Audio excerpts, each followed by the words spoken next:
कई बार आपने अपने घर में बड़ों से या बाहर से या कहीं पर लिखा हुआ पढ़ा होगा, सुना होगा कि जैसी संगत वैसी रंगत, जैसा बोओगे वैसा पाओगे। और ये बात सही भी है, जैसी संगति में रहोगे ना उसका असर वैसा ही आप पर पड़ता है। अच्छी संगति में रहोगे तो हमेशा आपके साथ वो एक पॉजिटिव एनवायरनमेंट चलता है जिसमें रह करके आप बहुत कुछ अच्छा सीखते हैं। एक बुरी संगति होती है वो उस कोयले के समान होती है कि कोयला अगर गर्म होता है तो भी हाथ जलाता है और अगर वो ठंडा है तो वो आपके हाथ काले कर देता है। इसलिए भले ही जीवन में अकेला रहना पड़ जाए लेकिन संगति हमेशा अच्छी होनी चाहिए, है ना।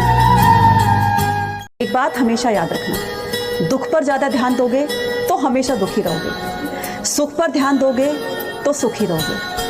कहने का मतलब ये कि जैसे जैसे हम सोचते हैं, चाहे वो दुख हो चाहे वो सुख हो, वही चीज़ हमारे जीवन में एक्टिव होने लगती है और कहीं ना कहीं इसका प्रभाव हमारे जीवन पर ज़रूर पड़ता है। इसलिए हमेशा सही चीज़ पर और सही बातों पर ध्यान दो जिससे कि आपका जीवन सुख और शांतिमय बना रहे। अच्छाई और बुराई हर इंसान के अंदर होती है। एक बार एक महात्मा ने सफ़ेद पेपर एक दीवार के ऊपर चिपकाया और उस पर एक काली डोट लगा दी और लोगों से पूछा कि बताओ तुम्हें इसमें क्या दिखाई दे रहा है। लोगों ने कहा कि हमें काली डोट दिखाई दे रही है। इस पर महात्मा ने कहा बड़ी अजीब बात है, तुम्हें इतना बड़ा सफेद पेपर नहीं दिखाई दिया जो तुम्हें काली डोट दिखाई दी।